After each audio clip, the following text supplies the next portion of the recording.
Thank you for joining me today in Hoda's Career Chat. If this is your first time attending, I am a career management professional, and what I do is I work with my clients to help them find career direction. I do wear many other hats, but most importantly to you is that I am here today to answer your questions, and I'm looking forward to hearing them. As usual, before I start, I'd like to share with you some tidbits from previous questions and previous episodes that I can prepare and fully respond to. My question to you, and always we should be questioning yourself, is: are you moving forward? And this came from many questions and many clients who are really frantically worried about finding their passion. Finding your passion is important, and I think we all should be worried about it every now and then, but we should not be panicking and making it our all-time worry. But we should be moving forward in that we can spend some time arranging for new experiences. How do we do that? Instead of saying, okay, I want to sit down and figure out my passion, you should go out and explore new experiences that allow you to figure out your passion. So for a time being, for a little bit, forget about seeking your passion and start seeking experiences, opportunities that come your way. I talk to a lot of accomplished people and they tell me, oh, it was only by happenstance. That means they did not even know that they were going to take that career, but they went out, they explored it, and so they were able to find their passion. So allow yourself to go out and explore opportunities. This process is what I like to think of as creating your career path. Again, instead of sitting down and writing career paths, let's just say, I want to go explore experiences and opportunities, and then come back and write down what I have explored. And this is how we create our career path, and this is how we find our passion. Two statements that always stand out, and we see them on Google a lot, is following your passion too soon can make you feel stuck. So if you're a young person, that could be on your mind. Or choosing one passion too quickly is limiting. I agree with these two statements, but more importantly, you would know if you found your passion. If you found your passion, you would not be thinking, oh, I followed it too soon, or I am feeling stuck. People who find their passion, they can spend hours and hours working on that passion. So the way to find your passion is to spend some time doing and experiencing. And let's say I think writing is my passion. So I sit down to write and I time an hour. If by the time the half hour rolls and I'm thinking, okay, how many more minutes are left? That is probably my clue that this is not my passion. But if I find myself lost in time, I write for 2 hours and then I realize, wait a minute, I haven't checked the time, and I look at it and it's 2 hours. That could potentially be my passion. So it is the thing or the activity that you do and you find time just flies by. And that could be your passion. I do have a lot of clients who come and say, how do I narrow my passion? And I always remind them that the idea is you should keep moving forward. You should keep experiencing things, and then you will find it landing in your lap. And yes, it could be happenstance. So typically we start with 6 to 10 passions that they think are theirs. We talk a lot about it, and yes, we have to narrow them to a couple so that we can go try experimenting with these passions. So narrowing them to 2 or 3 passions would be a great start. We go back to spending some time, see how we feel about it, and if it is your passion, then you put a check mark to it and take out the rest. Or you say, okay, these are my 2 passions, I'm sure the other ones don't figure. Don't throw away the other ones ever, because 10, 15 years down the line, you might need a new challenge, a new passion, or you may never look back at that list again. It depends how strong the passion you found is. And I deal with a lot of people who I like to call multi-potentialites. So they have more than one passion. They have 2 to 3 passions, in fact, and they feel they can handle developing all of them. And that's okay. And that's important if that's how you feel towards your passions. This is how you plan and document your career path, by doing the experiences and finding your passion. And only then can you sit down and figure out your goals and how you're going to accomplish these goals. Finding your passion will facilitate a lot of things, including moving forward. But unfortunately, we have to come with the mentality that we are going to move forward before we find our passion. Have more questions about this? Make sure you ask me as we move forward in our episode here or in future episodes. It is time for me to answer your questions, and I'm very excited to hear them today. I do have to repeat some housekeeping rules. I think they are important. There are no right or wrong questions, so don't be shy about asking your questions. No question is too silly for you to contemplate and share, nor it will ever be too silly for me to contemplate and respond to. You see, if you are thinking of the question, I'm sure someone else is, and that someone else could be me, and we can brainstorm together an answer to that question. My promise to you is if I don't know the answers, to let you know, and I will do my best to find the answer for you and respond to it in future episodes. Let's take a look at your questions. I am unable to decide what I am interested in, and yet I find myself looking for volunteer work opportunities to keep me busy this summer. What are the positions that work for me? I love this question because that kind of just really good takes us back to not knowing what your passion is and the interest in moving forward. Any position that is available for you this summer that you think you want to explore will be a very good position for you. Don't focus on what you're interested in. As I said earlier, don't focus on your passion, on finding your passion right now, but focus on doing the volunteer or work opportunities that come your way. Give them 100%. And if after doing that for a month or two during the summer, you find that these were not for you, this is great. This is the elimination process that needs to happen before we start creating a career path and career goals. So definitely happenstance is important. So whatever comes your way, take it. Take that opportunity, give it your best. And if it's for you, you are on your way to finding your passion. If it's not for you, you are also on your way to finding your passion because you have started eliminating what is not for you and clarifying what you are interested in. All right, on to the next question. What career options can work for me if I am interested in liberal arts and business? This question is great, but we need to kind of narrow down, what do you mean when you say liberal arts? Could it be fine arts? And I'm thinking when I say fine arts, painting, sculpture, or it could be the liberal arts of political science, public administration, the academic part of liberal arts, I guess, not the creative part. So definitely we need to do that. But for you, if business is of interest, are you of interest in business because you want to become an entrepreneur, create your own business? These are two interests or two passions that can come very well together.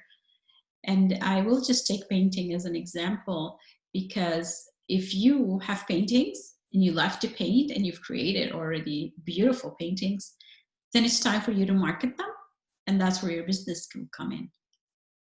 I know a lot of young people who have done a fine arts degree with a specialization in painting or sculpture, and then gained a master's degree in business. and were able to paint and market their own paintings. So that could be one path you could take. On the other hand, if you are not the creator of the art but have interest in art, you could be the business person who sells the art. So there's many ways we can take these two combinations of liberal arts and business. You can also play around with that a little bit and say, to get a degree with political science and economics and get into the politics, with the world of politics, or nonprofits. So there are many ways that these combination can be pursued. You have to work on narrowing down a little bit more when you are thinking of business. What type of business? Are you thinking entrepreneurship? Are you thinking marketing? Are you thinking banking? And the same with the liberal arts. But that's a great question, and thank you for that. This one is a more of what a lot of people are going through right now. I just lost my business due to COVID-19 struggles. I am considering looking for a job. How hard is it to leave entrepreneurship and get a regular paying job? There is definitely some difficulties in leaving entrepreneurship where you were your own boss and making your own hours and really deciding when you want to take vacation, if ever, and when you want to show up to work. Getting a regular paying job will take all that freedom away from you. Some companies will continue to allow employees to work from home, and you might get some of that entrepreneurship freedom. What we have to think about as well is, on the flip side, entrepreneurship is a lot of hard work. You are running your own business and you are making sure everything in your business is running clockwork. When you are an employee, your responsibilities in making sure your business is successful are a little bit less. You are only focused on your role, and that role is successful. Whereas, as you know, with entrepreneurship, you wear many hats. There are a lot of duties that come with being an entrepreneur, and the job will take some of that away. But a job will give you a steady income. It gives you benefits. It gives you opportunities for growth without a lot of the burdens that come with that if you had your own company. Things are changing, of course, with the virtual world. Entrepreneurship is becoming easier because we can do a lot of stuff online, so we're not spending as much time commuting. And there are a lot of apps that do our expenses, and we can also hire virtual support. It really depends on what you want, and if you are ready to leave it. If you're ready to leave it, it shouldn't be that hard to leave entrepreneurship. If you are hesitant and the only reason you're leaving is because your business is gone, then it might be harder to be working for someone else. Definitely lots to think about for you, but this is a great question because I'm sure a lot of people are going through this situation right now. I recently had a baby and I'm currently considering my back to work options. I'm torn between going back to my job or taking this opportunity to branch out and start my small business. What do you think I should do? I love this question because I did go through that myself after I had my children. What is important is to see what you value. What do you want to be doing? Do you want to go back to work full time and have the children stay with a babysitter, or do you already have babysitting support? That is definitely something to consider. How does your partner feel about it? And how do you feel about leaving your children and to someone else to care for them? Today, you can run your own business if you have children from home. So you can work your business around their hours of availability. So when they are busy, you can work. When they're not, you can hang out with them. And I know a lot of women who do that. One of them is working as a realtor. So she can work her own hours. And then this way, when our kids are home and they need care, she is there for them. But when they're busy, that's when she takes on the role of the realtor. She does have support, spousal support, where her husband is there on the weekends. He takes care of the kids. And then this is when realtors get busy on the weekends, typically evening and weekends, and he supports her that way. So you have definitely to consider the type of supports that you have in your environment. And starting your own small business is a lot of work. You have to know what you want, you have to know what type of business you want to grow, and you have to know why you want to grow that business. Do you have the motivation enough to start it and persist until it takes off? Whereas going back to work will allow you the stability of knowing what hours you're working and arranging for babysitting, or perhaps working on the weekend part-time and then evenings. It all depends on your environment and the kind of support you have around you, and of course, how important is starting your small business to you.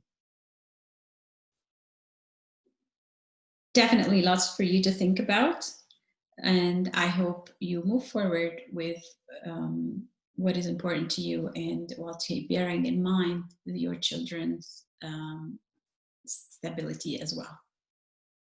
So thank you so much for your questions. I would like now to move on to the weekly reflection section. Every week, I like to share with you a quotation that stands out to me and that motivates me to keep moving forward, and I hope it will do the same to you. Today, we talked about passion and about moving forward, and this quotation just builds on that. I am not what happened to me. I am what I choose to become, by Carl Jung. Always think about your options. Never allow yourself to feel that someone did something to you. There are things that happen, such as, let's say, having an accident or a house flooding. These are things that are beyond our control and may affect how we move forward in our lives. But what is also important is our attitude towards these situations. Losing your own business, having a baby, these are all things that will definitely change your life. And then it's your attitude on how they are going to change your life that will matter. How are you going to take these situations and look at them positively and allow them to help you move forward towards what you are hoping to accomplish? This is important to keep in mind, in that you can choose what happens. You can choose how to respond to any calamity that befalls. And you can choose also to take your time to find your passion and build your career. So lots to think about until next week. Before I let you go, I want to thank you again for joining me and remind you that you can connect with me on my website, rightcareerfit.com. I'm also on LinkedIn, Twitter, Instagram, Pinterest, YouTube, SoundCloud, and most recently I have joined Facebook. So I definitely would appreciate you going and letting me know what you think of my Facebook page. It's still in the works, so I will definitely appreciate your comments and saying it doesn't look good or what you think I need to add. And you can also reach out to me on that Facebook account as well now. So thank you so much for showing up. And until next week, remember to keep moving forward.